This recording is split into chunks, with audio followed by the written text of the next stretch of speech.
Yeah, good morning.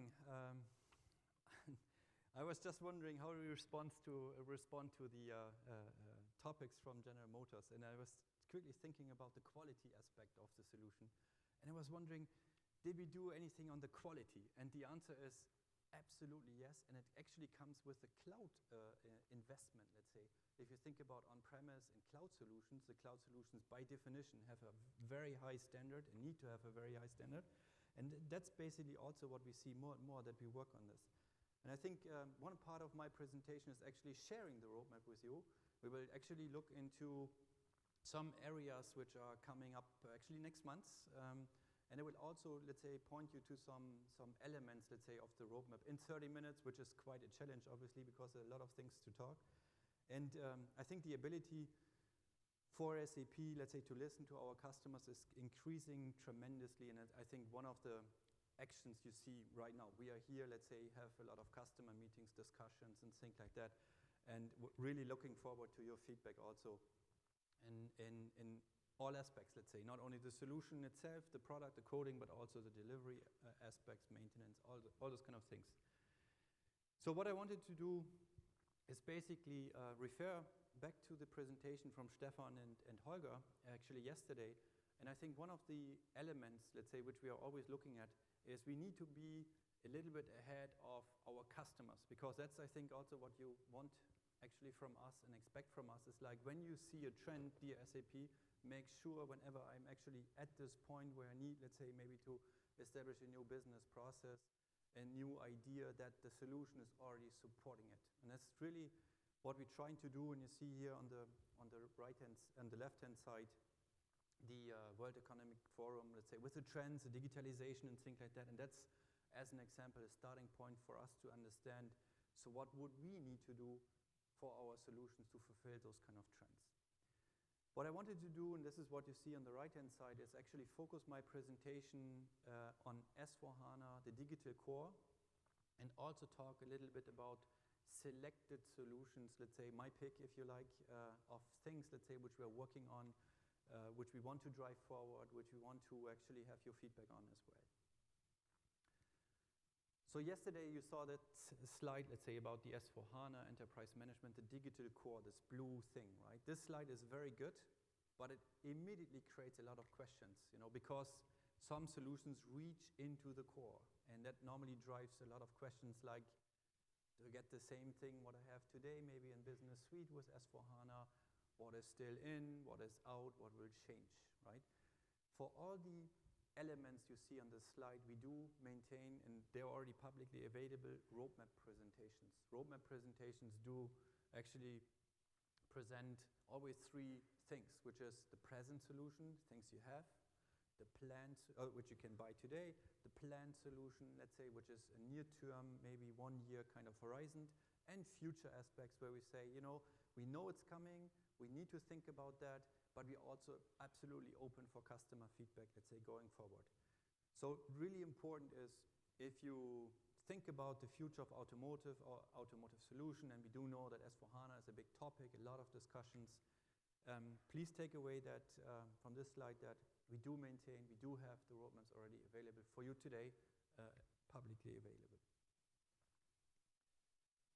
So when we think about digitalization, I don't want to repeat, let's say, all the trends. I think we can assume that everybody has the feeling something is happening, right? Checkbox, something is happening. What is happening? We don't know quite exactly, but we know something is happening. And the question for us is obviously then, if we see the future, if we basically see what's coming up, we don't define it in total, what do we need to do? And one of the answers, obviously, that we need to have a fundament, let's say, of all the current business processes which might come up for automotive. One of the things is actually, we call it segment of one, or lot size of one. And when you read a little bit about Internet of Things, or in Germany it's called Industry 4.0, you see that one of the assumptions is that the customer will have individual products much more. So there's obviously different markets. In Europe, we use configuration. Maybe in the US, you have more the full loaded car. And in Asia, it's even different, right? But one of the things, let's say we assume with that kind of trend, if you think, is that we do believe that because of all the connectivity, all the changes in the market, we need to increase and have a platform which fundamentally supports much more throughput. And I will later on talk about what is that throughput and what does it help me, let's say, in this sense. So we prepare the solution in S/4HANA for automotive to actually comply and be able to actually handle massively throughputs. And I will make later on a scenario, let's say, how the value can be seen in this area. But also, let's say, the UI, let's say, is always a topic. We have discussed it for a lot of times, and you probably have already seen some Fiori apps and things like that. But the responsive UI, let's say, how people interact, is very important, and I will here also talk about what we are thinking. Why are we doing things, actually, and how does it actually look in the future for a lot of applications and scenarios. I think one of the things is also the area of automation. I have two stories here. Recently, there was a customer and said, hey, you know, I have 150 well-defined business processes. And I said, that's great. Not a lot of companies have that. But they said, what I really want is I want to have 50% of the 150 processes and cut the time by 50% for the processing, let's say, and actually automate the hell out of those processes. And I was thinking, that's interesting. I mean, it's easy to say. And then, let's say the second part, which I then saw, is like, then we had a discussion with some companies about, should we prioritize the material management topics? You know, like there are hundreds of transactions in the MM module, if you like. Which ones should we actually prioritize? And then in the discussion, you know, first of all, you think everything, right? Yeah, do everything, easy decision. And then in the discussion, we more or less found out that over the time, over the last 10 years, when we were, I don't know, first developed R3, there was a lot of manual work, but over the time, the normal procurement process is a highly automated process, and the consequence out of that was there's maybe one or two transactions which really needs to have an end user front end, and the rest is automatic, let's say. And we see that more and more, the automatic, let's say, the automation of the business processes will be something we see more and more, and we actually try to build up the S/4HANA system to actually comply with that trend. So when we think about S/4HANA enterprise management and what's in for automotive, right? So I will go from the very high level, let's say, into much more details. There are three elements, let's say, which we are innovating on. One is the re-architecting for the in-memory platform, which means more or less what business processes can we enhance by using the in-memory technology, which we're not able, let's say, to use that technology beforehand. And we talked already about MRP run. Okay, I think checkmark understood that, right? Faster, a little bit different, and things like that. I think also finance, let's say, there was yesterday a talk track, or let's say a huge track on finance, let's say. That's also something I think by now a lot of our customers understood. Let's say the simple finance was called, or HANA for, finance for S4. But also, let's say, the next step, and that's where I would like to talk a little bit about, is the inventory management. If you think about the journey, and that's actually back to the GM presentation also, SAP is also on a journey. If you think about what we have done is, like, first of all, we controlled, let's say, the finance model, if you like, and did a lot of investments into the finance model and tried to actually use HANA. And now it gets even deeper into the details because our confidence level on that is very high into the logistical part. And now it goes really into the guts of the system, and I will talk about that in a second as well. So that's basically making use out of the in-memory platform. The other one is the responsive user experience design. I will make an example on the inventory management. How does it look like? And then also, let's say, the last part is unified functionality in core, which is very important for automotive, because here we have now the chance to actually do a few things. One is, if you think about ATP, as an example, the availability to promise function. Today, it resides in APO, the global ATP, right? It's a full-fledged system and things like that. If you want to have it, you have to basically put it in a box next to the ERP system, as an example. In the future, we will have that functionality also in R3, let's say, sorry, in S4HANA, basically, as a possibility to do global ATP, and things like that. Plus, let's say, when you actually think about the capacity planning, also use elements out of APO like production planning and detailed scheduling, which was already in memory, let's say, in the APO supply chain side, also retrofitting that into the S4HANA. And what is the business benefit? I mean, you will basically get a lot of functionalities which you are maybe used to already or have the possibility, but you actually do not have maybe to not have to install maybe a second box just for those processes. So we're integrating things which naturally should be more on the R3 side, on the SAP for HANA side, actually into the core. Now, and one little thing is actually here the industry solution to core. This is where I would like to talk now specifically about automotive. And I can tell you, there was one event, let's say in February, with Bernd Leukert, our board member, where we have a lot of discussions about what are we doing with the industry solution. It's called DIMP. Is somebody using that right now today, the Discrete Industry Mill Products Industry Solution? A few hands, okay. So basically what is today, let's say, happening is that if you want to use automotive-specific solutions, you have to switch on a Discrete Industry Mill Products switch framework, let's say, things like that. You can never actually take it back. You switch it on, that's it, right? Some people like it, some don't. But in our analysis, we found out that this solution is actually the most widely used solution within the whole of SAP in all industry solutions, which is good. And thank you very much for using it, because basically that gave us the possibility to say, you know what, if you think about digital manufacturing, all the new business processes, I think yesterday we talked about Google making cars and things like that. Do we know which business processes and elements of the solution will be used by an automotive company in the future? The answer is most likely, no, we don't. Maybe the value chains are blurring. And if so, how do we make sure that that companies can also participate in other industry solutions, let's say, which they might use, come from totally different industries? And the consequence out of that discussion was, together with the board, was let's put the discrete industry solution into the core, which means we basically will have all the automotive solutions which do exist. You see here a long list, let's say, of very specific automotive functionalities into the core. So when you go to S4HANA, it is natively there as a normal business process. Nothing else to do for you, nothing to switch on, let's say, or to think of. It is natively the core. So the automotive industry is in the core system. And that's very interesting for us, because basically we found out that, take an example, just in time.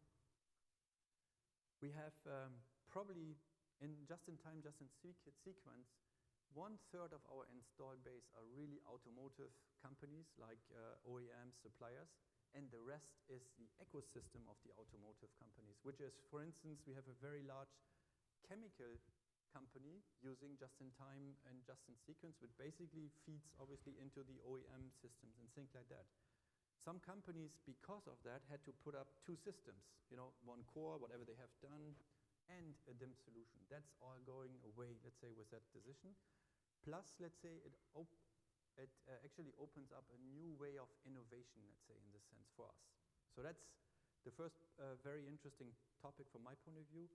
Then the second decision, which was a little bit harder, and referring back to the discussion we had with Bernd Leukert, was, hey, we have a problem actually in the automotive industry, because very often the automotive industry needs 40 digits in the material number.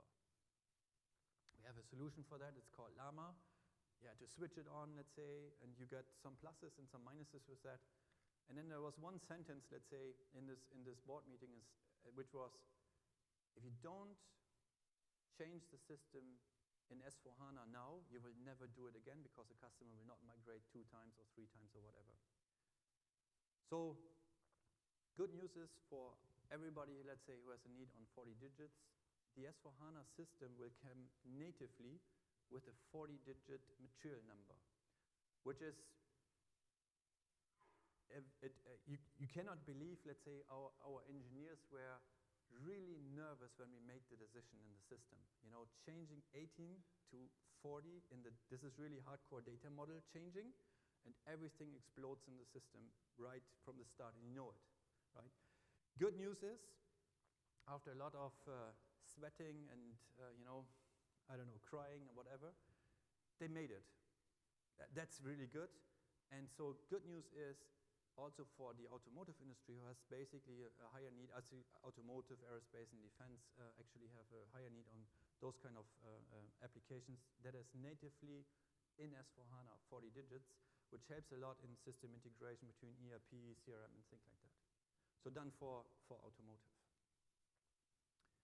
So I'd like to go, as the next topic, a little bit into the inventory management topic and look a little bit and show you a little bit about the future. Before I do that, I would like to show you this topic, let's say, which goes into, now we go into the guts of the system and say, that's all great, what did you do for simplification? And why did you do that? And what the heck is the business benefit for this, right?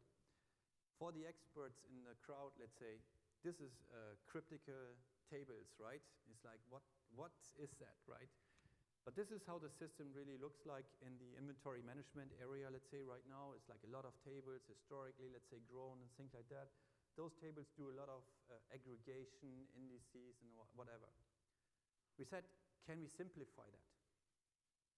And this is my favorite slide, by the way. That's what it is in S/4HANA. Normally, half of the customers get a heart attack right now. And why is that? Why you start thinking is basically, shit, sorry for my wording, what is with my custom code, right? Because the tables are gone, right? And this is really, I think, also important that we have a compatibility view on the old table structure. There's some tools available also, let's say, to check the code, let's say, which you have, to actually see what is the impact of that change. Fundamentally, the views, let's say, we put on top of those kind of tables, the information is still the same, it's just like a little bit different structured.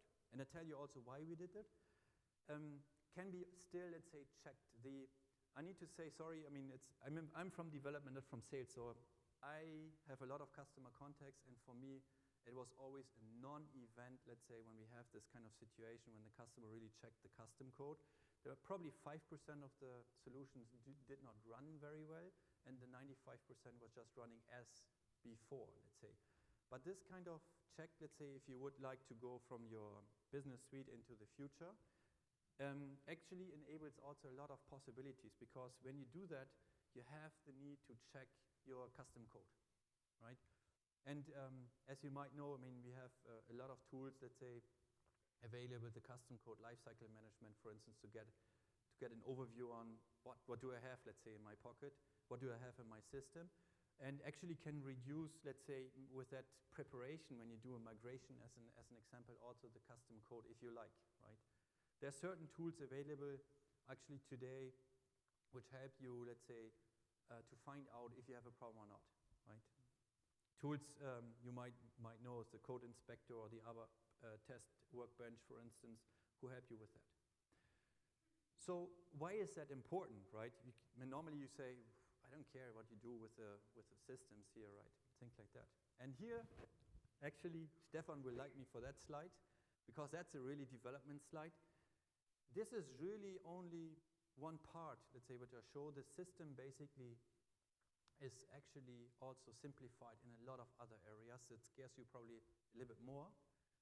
In the, let's say, sales and distribution area, in the inventory management area, and things like that. And we really want to simplify the data model.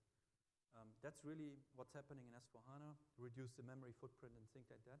But also, let's say, over the years, let's say, we had certain functionalities who acted a little bit different.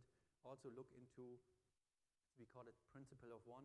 If you have one function, one solution, it does exist only once and does not exist twice, let's say. Certain areas we had this twice, unfortunately. So we get rid of those kind of redundancies, let's say, during the process as well. And the more fundamental change which we see is basically that because of the change in the data table, let's say, the area of locking bookings is actually gone. And why is that important, let's say, for the automotive industry? The system reacts only with inserts. You make a booking, it's an insert, an insert, an insert. It's never blocking, let's say, really anymore. Why is it important? I make one example. We've worked with a German OEM who had the following problem, or still has the following problem, which is when they do the backflush confirmation, you know, you do an order, produce a car and say, car is done, you want to do the backflush, you know, materials movements and things like that. That takes them actually up to a day to confirm the previous day, let's say, on the bookings. Because, why is that? Because, you know, the tables are locking, let's say, each other. Sorry. And that means if we reduce that to 0 time, I have 1 day more supply chain visibility. I can react much faster maybe to changes. And the automotive industry, you know that way better than I do. It could be an advantage and is an advantage to have really real-time inventory information, let's say. So that's one part. The other part is the consequences out of that was that basically they had to implement more systems because of that bookings, let's say, in different plants. So that might go away as well. I'd like to show you one little demo on how an inventory management solution actually looks like today. And I would like to show you one thing, and I will actually see if I can explain it in the best way possible. You see here, for instance, is that working? Here, the inventory turnover, that's really what it is. This is an S/4HANA system, for instance, with the tiles and things like that. And what we want to do is we look into the inventory turnover analysis and actually check out the material. It's very close to the MD04 transaction material requirements list. So what we're going to do is basically analyzing, let's say, a set of products and materials. And so that slide and this analytics has been developed, or let's say has been created on the fly. There's no BW system or whatever, no aggregates, nothing. It's just, I'm clicking it, and the system is calculating what the current situation is. Current situation is, you see the inventory turnovers and the value, let's say, of, let's say, those kind of parts. And what you want to do, obviously, is you want to focus on the slow movers in this area, the slow movers and the highest value. And that's actually here the red area. So you select the red area and you look into the situation. So system selects on the fly the 4 materials, let's say, which we have selected. You see them here, let's say, on the left-hand side, the 4 materials, but the system here shows you the current inventory turnover and things like that. But now think about the screen, and back to my comment about the usability. You see also that the analytics is already embedded into the screen. Right? If you think about today, you have a blue screen, maybe analytics aside, and no idea how you want to execute on that. That is actually a paradigm which we want to change with S/4HANA a lot, which is you see the situation, you see a graphical thing, and if you take the MRP run, the system will make your suggestion what to do. And I think that's very important. That's a general paradigm for all our development. So what you see here is actually the stock overview. That's the inventory level. The goods received and the goods issues basically are marked here, and basically gives you an overview about the current stock situation. So you can see, I mean, how it looks like over the time. Interesting is, so they do that right now for all the materials. You see all the 6. Again, what is so good about that is actually it's on the fly, no aggregates, nothing. It just works, let's say, while you are clicking, and gives you always the real information, the real-time information, actually. So what you also want to see, it just goes through the four materials. What you also want to see is actually, in the second part, is what is the supplier. So you get also contact information. That's the next part. The context information, it was a little bit fast, is about the supplier, but also, for instance, the accuracy of the quantity, the accuracy of delivery time is also calculated on the fly. You see immediately, let's say, what's happening with the supplier. Is it a good supplier, bad supplier, and things like that. And you can collaborate now. Let's say, assume you have the situation, you want to collaborate and say, hey, maybe that's the part you want to bring into a just-in-time, just-in-sequence kind of a business process. You can collaborate here via SAP Gem as an example, and actually immediately, let's say, send information for somebody who can change maybe the master data or something like that.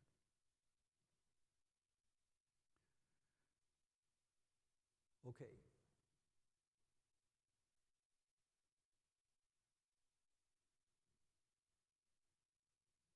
Good. I think looking at the time, I will close here. I think the next one is actually the result, and the result will be obviously that the inventory will go down after the change and things like that. You will basically get much better inventory turnover and less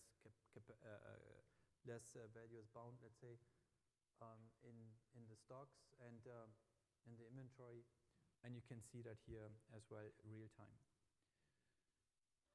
Okay, so just a glimpse. It shows you a little bit on what we are thinking. Actually, this will come with the S/4HANA release in November. And let's say one of the topics, let's say, is also in this area how to come there. Let's say how to jump, let's say, from where you are today into the future. And I think yesterday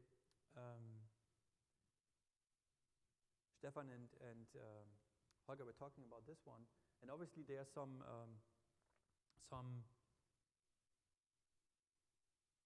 changes, let's say, in this sense, deviations, depending on your current landscape, right? This is just like a scenario where you say, okay, can I have a system conversion, let's say?